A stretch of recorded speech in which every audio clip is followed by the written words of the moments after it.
Hello students. Hello guys. जैसा कि आप जान रहे हैं कि हम लोग इस वीडियो में क्या करने वाले हैं। जी हाँ, हम लोग इस वीडियो में क्लास 12th की फ़िज़िक्स की एनसीईआरटी को पढ़ने वाले हैं। हमारी पूरी कोशिश रहती है कि हम आपको एनसीईआरटी के line to line, point to point चीज़ों को समझाने की कोशिश करें। वैसे तो किसी भी टॉपिक को मैं इंडिविजुअली भी समझा सकता हूँ या फिर उस टॉपिक को लाइक जैसे एक्सप्लेनेशन फॉर्म में अदर तरीके से भी आपको उसके कॉन्सेप्ट को दिया जा सकता है। बट हमारे वीडियोस या हमारे इस चैनल पर अपलोड होने वाले इस वीडियोस का केवल यही उद्देश्य है कि हम आपको एनसीईआरटी को समझाएं, एनसीईआरटी में क्या लिखा है उसको बताएं। इसलिए मैं एनसीईआरटी को ही रीड करके आपको इसको एक्सप्लेन करने की कोशिश करता हूँ। ये एनसीईआरटी कंप्लीट होने के बाद मैं पूरी कोशिश करूँगा उसके बाद नए वीडियोज़ में कि आपको टारगेट फॉर्म में, टारगेट बैच के रूप में हर चीज़ को अलग तरीके से समझाया जाए, एक्सप्लेन करके चीज़ों को बताया जाए, सारे डेरिवेशंस और फार्मूले में। अभी शिकायतें रहती है कि एनसीईआरटी पढ़ा कि नहीं पढ़ा, तो इसलिए बस एनसीईआरटी है तो छोटे छोटे वीडियोज़ के रूप में ये बनाया जाता है ताकि आप टाइम निकाल करके 10 से 15 मिनट, 20 मिनट टाइम निकाल करके आप धीरे धीरे एनसीईआरटी को कवर कर लें और हमारे साथ आप कवर करते चले जाएंगे। तो एक दिन ऐसा होगा कि आप सारी एनसीईआरटीज़ को, फिजिक्स की एनसीईआरटी को कंप्लीट कर ले जाएंगे। तो अभी टाइम की बचत नहीं है तो टाइम की बचत कर लीजिए, क्योंकि बहुत छोटे छोटे वीडियोज़ आपके लिए देते हैं ताकि आपको कोई उबन न हो, आप ईजिली इस चीज़ को कवर कर सकें। ओके, तो चलिए हम लोग आज स्टार्ट करते हैं। आज का हमारे वीडियोज़ का जो नेक्स्ट टॉपिक है क्लास 12th के फिजिक्स की एनसीईआरटी का electric field and lines, first chapter चल रहा है, page number 23। Okay, electric field and lines क्या है। We have study electric field in the last section. हम लोगों ने पीछे इलेक्ट्रिक फील्ड को पढ़ा था। इलेक्ट्रिक फील्ड क्या होती है, आपने नहीं पढ़ा तो आप मेरे पीछे का वीडियो देख सकते हैं।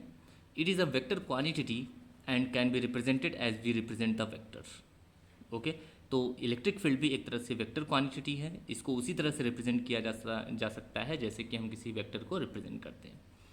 Let us try to represent E due to a point charge pictorially. चलिए अब हम लोग क्या करेंगे, इसी इलेक्ट्रिक फील्ड इंटेंसिटी को पिक्टोरली, मतलब एक ग्राफ, एक पिक्चर बना करके उसको हम दिखाने की कोशिश करेंगे। Let the point charge be placed at the origin. चलिए मान लेते हैं एक पॉइंट चार्ज यहाँ ओरिजिन पर प्लेस कर दिया गया। Okay, draw vector pointing along the direction of the electric field with the their length proportional to the strength of the field at each point. अब क्या कह रहे हैं, कह रहे हैं कि अब इस पॉइंट चार्ज से हम लोग वेक्टर ड्रॉ करेंगे। ठीक है, वेक्टर ड्रॉ करेंगे और उस वेक्टर की जो लेंथ रखेंगे वह इलेक्ट्रिक फील्ड इंटेंसिटी के जो इलेक्ट्रिक फील्ड इंटेंसिटी होगी उसके स्ट्रेंथ के प्रोपोर्शनल रखेंगे। अगर स्ट्रेंथ ज़्यादा होगी तो लेंथ को हम ज़्यादा रखेंगे और स्ट्रेंथ अगर कम होगी तो लेंथ को हम कम रखेंगे। तो इस तरीके से हमने पॉइंट चार्ज के पास ऐसे एक डायरेक्शन को शो करने के लिए वेक्टर हमने इस तरह से ड्रॉ करते चले गए। तो हम देख रहे हैं कि जहाँ पर यहाँ पर वेक्टर लाइन ज़्यादा है, इसका मतलब यहाँ पे फील्ड ज़्यादा है, यहाँ पे उससे छोटी, यहाँ पे और छोटी, यहाँ पे और छोटी। इसका मतलब कि पॉइंट चार्ज से जैसे जैसे दूर चले जाते हैं इलेक्ट्रिक फील्ड इंटेंसिटी की जो स्ट्रेंथ होती है वह डिक्रीज करती चली जाती है। यानी सबसे ज़्यादा स्ट्रेंथ जो होती है इलेक्ट्रिक फील्ड की वह चार्ज के नियर अबाउट होती है, पास में होती है। इस तरह से हम देख सकते हैं कि ऐसे ही मल्टीपल्स ऑफ वेक्टर को हमने वेक्टर लाइंस ऐसे ड्रॉ करके फिर इन सारी लाइंस को आपस में मिला देंगे, यानी इस वेक्टर के टेल्स को आपस में मिला देंगे तो हमको क्या होगा, हमें पता चल जाएगा कि क्या है। ठीक है, हमें पता चल जाएगा कि इसमें कितना मतलब कि क्या लाइंस की इंटेंसिटी है, मतलब इलेक्ट्रिक फील्ड लाइंस हमें मिल जाएगी। ठीक है, इस वेक्टर को हम मिलाते चले जाएंगे तो हमको लाइन की इंटेंसिटी मिल जाएगी। ओके, ठीक है, तो इस तरीके से ये वेक्टर्स, हमें ये वेक्टर लाइंस को मिलाने से जो लाइन मिलेगी वो इलेक्ट्रिक फील्ड लाइंस को रिप्रेजेंट करेगा। ठीक है, चलिए आगे देखते हैं। Since the magnitude of the electric field at a point decreases inversely as the square of the distance of the point from the charge, the vector gets shorter as one goes away from the origin. वही कह रहे हैं कि क्योंकि electric field की intensity जो होती है वह उसके डिस्टेंस के स्क्वायर के इन्वर्सली प्रोपोर्शनल होती है, यानी जैसे जैसे डिस्टेंस बढ़ती जाती है इंटेंसिटी स्क्वायर के अकॉर्डिंग घटती चली जाती है। ठीक है, तो इसका मतलब उसकी लेंथ भी क्या होगी, डिक्रीज करती चली जाएगी। क्लियर, क्योंकि पहले ही बताया गया कि जो वेक्टर लाइन ड्रॉ की जा रही है इंटेंसिटी के स्ट्रेंथ के अकॉर्डिंग की जा रही है। ठीक है, okay, the vector gets shorter as one goes from the origin. Okay, always pointing radially outward, और ये जो लाइंस है वह हमेशा बाहर की तरफ ही पॉइंटिंग होते हुए देखा गया है। कैसे, इसके एरो के हेड पर एक पॉइंट चार्ज रखा गया है, तो वो पॉइंट चार्ज पे जो फोर्स लगा है हमेशा आउटसाइड लगा है, जिससे कि ये पता चला है कि इलेक्ट्रिक फील्ड की लाइन की डायरेक्शन हमेशा आउटसाइड की तरफ ही रहेगी। लाइक यहाँ पे अगर कोई चार्ज रख दिया गया टेस्टिंग चार्ज, तो फोर्स लगा उस पर इधर की तरफ, यानी इधर रिप्लेस हुआ हो, ठीक है। तो अगर अंदर की तरफ लाइन होती तो अंदर की तरफ फोर्स लगना, लेकिन चार्ज रखने पर उस पर बाहर की तरफ फोर्स लग रहा था। तो इससे ये क्लियर हुआ कि जो इलेक्ट्रिक फील्ड लाइंस हैं वो आउटसाइड निकल रही हैं due to the positive charge. Okay, यहाँ पर पॉजिटिव चार्ज ही रखा जाएगा, टेस्टिंग चार्ज को हमेशा पॉजिटिव ही कंसिडर करते हैं, ठीक है। In this figure, each arrows indicate the electric field, that is the force acting on unit positive charge placed at the tail of that arrow, ठीक है। Connect the arrow pointing in one direction and the resulting figure represent field line। वही जो मैंने बताया कि सारे arrows को connect कर दिए, जो कनेक्ट कर दीजिए, जो रिजल्टिंग फिगर आता है वो आपकी इलेक्ट्रिक फील्ड लाइन्स को रिप्रेजेंट करता है। We thus get many field lines all pointing outward from the point charge. Have we lost the information about the strength or magnitude of the field now? Because it was contained in the length of the arrow.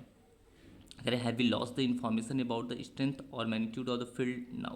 इस समय हम क्या कर रहे हैं कि क्या हम लोग स्ट्रेंथ के अबाउट, ठीक है, ठीक है, कि क्या हम इलेक्ट्रिक फील्ड की स्ट्रेंथ और उसके मैग्नीट्यूड को यहाँ पे इग्नोर कर रहे हैं, उसको नहीं ले रहे हैं। Because it was contain in the length of the arrow, क्योंकि हम यहाँ एक एरो की लेंथ के फॉर्म में ले रहे हैं, तो इसका मतलब क्या हो गया कि इलेक्ट्रिक फील्ड की इंटेंसिटी को हम इग्नोर कर रहे हैं, उसकी स्ट्रेंथ को इग्नोर कर रहे हैं।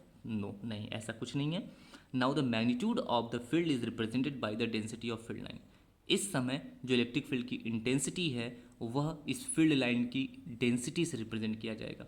जितनी ज़्यादा डेंसिटी होगी इस फील्ड लाइन की, इंटेंसिटी उतनी ज़्यादा मानी जाएगी। Okay, strong near the charges, क्योंकि इलेक्ट्रिक फील्ड लाइंस की डेंसिटी जो है वह चार्ज के पास बहुत ज़्यादा देखने को मिल रही है। देख लीजिए यहाँ पे लाइन सारी जितनी पास हैं पास पास दिख रही हैं। जैसे जैसे हम जा रहे हैं देखिए सारी लाइंस के बीच की डिस्टेंस भी क्या हो रही है, बढ़ती जा रही है। तो हम देख रहे हैं कि जैसे जैसे दूर जा रहे हैं तो इनके बीच की लाइन स्पेसिंग बढ़ती जा रही है। इसका मतलब ये हो गया कि इलेक्ट्रिक फील्ड की इंटेंसिटी भी डिक्रीज करती जा रही है, ठीक है। तो यहाँ पर जो इलेक्ट्रिक फील्ड की इंटेंसिटी रिप्रेजेंट की जाएगी वो फील्ड लाइन की डेंसिटी। ओके, तो ये हो गया कि इस तरह से इसकी इंटेंसिटी कब कम होगी कब ज़्यादा। ओके, अगर देखते हैं विद दस गेट मेनी फील्ड लाइन्स, तो बहुत सारी फील्ड लाइन्स यहाँ पे, सॉरी एक मिनट,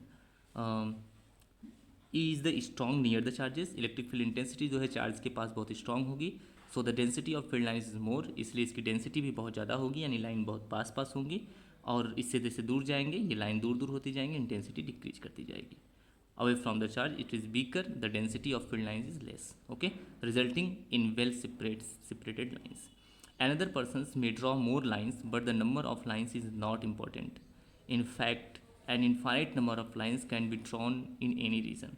एक दूसरा व्यक्ति है जो कि बहुत सारी लाइंस यहाँ पे ड्रॉ कर देता है, ठीक है। तो क्या बहुत सारी लाइंस आपकी डेंसिटी को इंक्रीज कर देगी? नहीं, यहाँ नंबर ऑफ लाइंस जरूरी नहीं है। यहाँ पे नंबर ऑफ लाइंस आप चाहे कितनी भी कर दीजिए। अब कहिए कि यहाँ पे नंबर ऑफ लाइन बहुत ज़्यादा कर दिए, यहाँ डेंसिटी बढ़ गई, इसका मतलब इंटेंसिटी बढ़ जाएगी? नहीं, ऐसा कुछ नहीं है। नंबर ऑफ लाइन्स यहाँ इंपॉर्टेंट नहीं रखता, क्योंकि एक रीजन में तो आप नंबर ऑफ लाइन बहुत सारी लाइनें ड्रॉ कर सकते हो, ठीक है। तो वो इंटेंसिटी डिसाइड नहीं करती। नहीं, इंटेंसिटी डिसाइड सिर्फ इसी से हो जाती है कि भाई लाइंस पास पास हैं या दूर दूर। अगर यहाँ लाइन थोड़ा पास है तो यहाँ इंटेंसिटी ज़्यादा होगी, आगे लाइंस अगर कम है थोड़ा दूर दूर है तो वहाँ इंटेंसिटी कम होगी। सिर्फ इससे ये पता चलता है।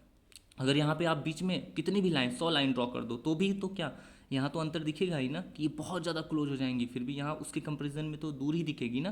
तो इसके कंपैरिजन में यहाँ इंटेंसिटी तो कम ही दिखेगी, ठीक है। तो सिर्फ इससे ये पता चलता है कि इंटेंसिटी कम हो रही है या इधर आने पे बढ़ रही है, ठीक है।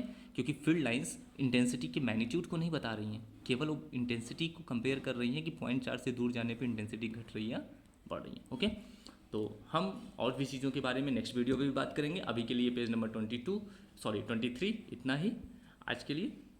चलिए नेक्स्ट वीडियो में हम लोग पेज नंबर 24 के इसके और भी चीज़ों के बारे में और भी कॉन्सेप्ट के बारे में पढ़ेंगे। Thank you so much. Please हमारे वीडियोस को आप सपोर्ट जरूर करिए गाइस, और इसे शेयर करिए। मैं इतनी मेहनत कर रहा हूँ, जो भी हो सकता है कर ही रहा हूँ, टाइम निकालता हूँ, बहुत मेहनत से मैं टाइम निकालता हूँ, टाइम हो नहीं पाता है, फिर भी प्लीज़ आप हमें सपोर्ट करिए और हमारे चैनल को शेयर और सब्सक्राइब जरूर कर दीजिए please. Thank you so much.